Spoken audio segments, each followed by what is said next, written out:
I think what they do is they just make it more tangible for them. It really works to the multiple intelligences in allowing those kids who are kinesthetic, those kids who are just they work in that way that they learn it better in a hands-on way. So I think it makes those connections for them in ways that just reading it out of a book or watching a video doesn't.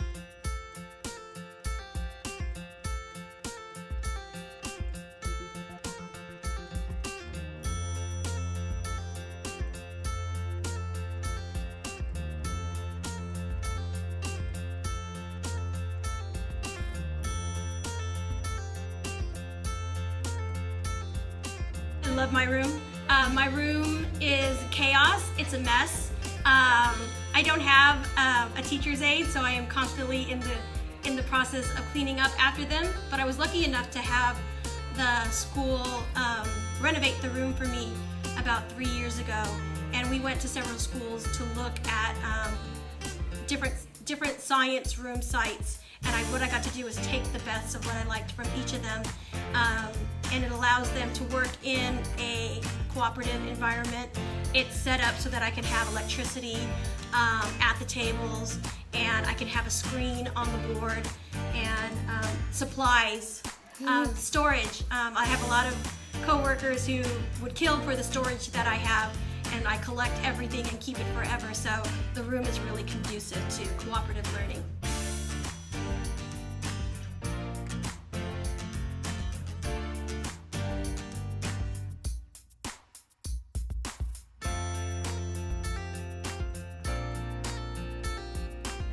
The inquiry-based learning, a lot of times what I'll do is I'll just hand them a procedure and the supplies, and I want them to just go for it. I want them to take the risk, and if it doesn't turn out, you can do it again. I'll help you the second time. But I think encouraging them to think independently and take risks is really the way for them to learn how to problem solve, to infer, to think critically. If you don't set them free occasionally, then they don't take the risk to think and figure things out for themselves.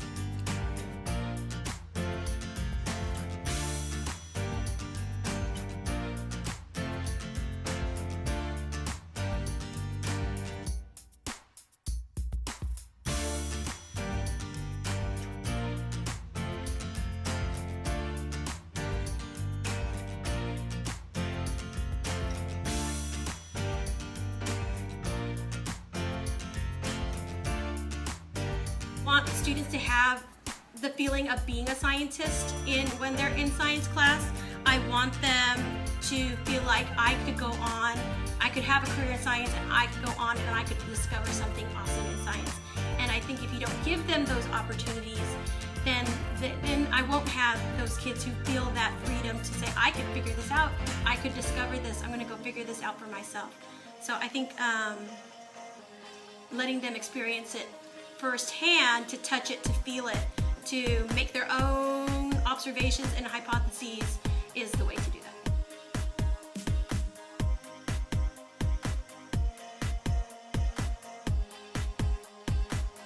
I think what the best way for them to create these kind of scientific experiences is to, just like today, I just happened to be looking for litmus paper and I found sodium benzoate.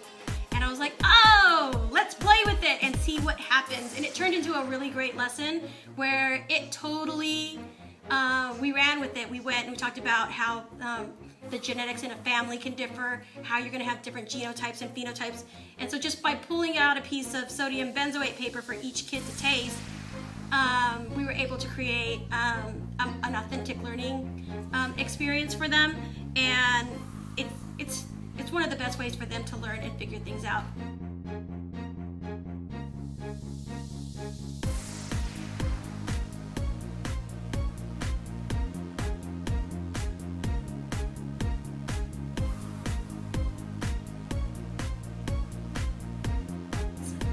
Our computer teacher came to us a couple years ago with the idea of a flipped classroom.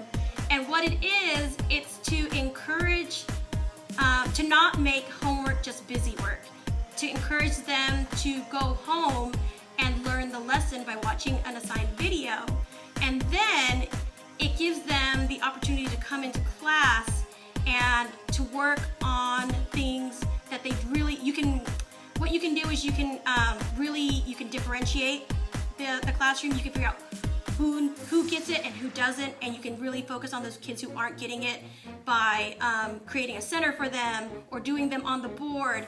The flipped classroom allows them to learn the lesson at home, and then they come to class and they practice, as opposed to the traditional classroom where you lecture or they learn it in class and then they have to go home to practice, where they don't necessarily have a sounding board or a teacher to answer questions.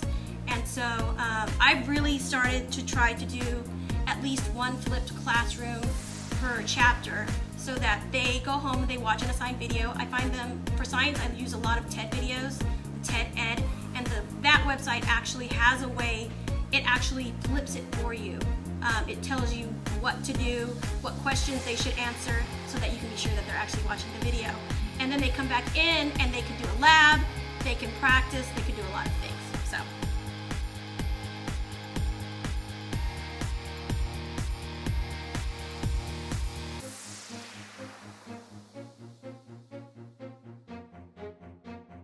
It is beneficial because, especially in the upper grades, it's not they're too old for me.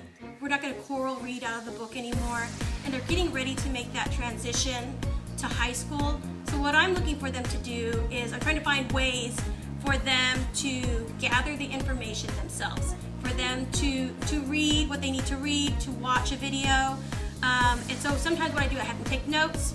But that gets old, and so sometimes what I do is I come up with an anticipatory set. And what they do with that is it's a list of questions from the text that are already in the text, and they have to read the lesson over and over again until they can answer the questions.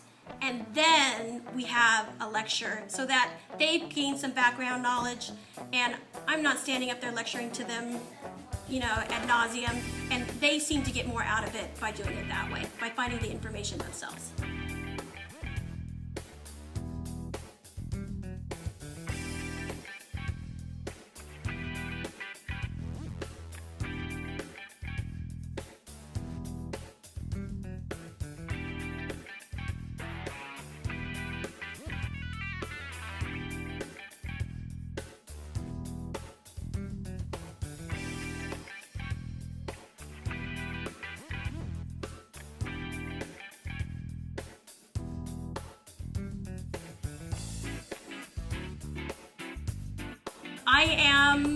I'm a hound for always finding new stuff to keep them interested, to do some project-based learning. That one, luckily enough, was in the text. So I used that one from the text. But this year, I had a coworker introduce me to Pinterest. And I'm not a big blogger or anything like that, but I have found that Pinterest has just a wealth of other teachers who are posting creative ideas for lessons, and I have found that I can just go in and type in whatever it is that I am working on that week, and there are labs, there are projects, and there are just creative ways of notebooking and foldables that have really changed the way I teach. So one of the things that I've been using this year is Pinterest, and I'm finding a great dessert recipe too.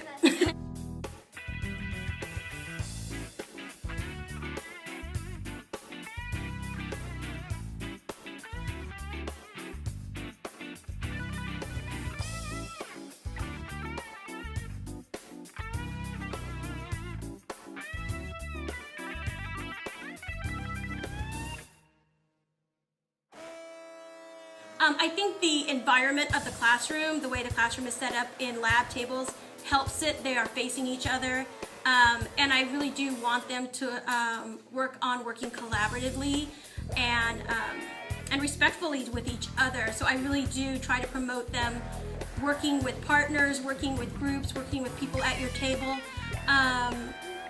Also, with the new with the implementation of the Common Core standards, there's so much emphasis on working collaboratively. And so I really am making an effort this year to really encourage them to work as a group, because in science so much work is done. You very rarely work independently in science. You work very much collaboratively with a group, with a study team, and so I really try to promote them to do that.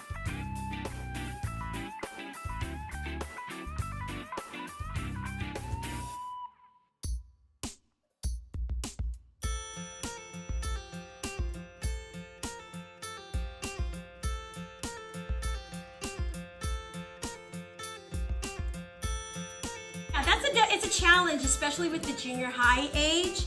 I want them to feel comfortable with me, but I do also have to maintain that I am Mrs. Vena, and when it comes down to it, what I say goes.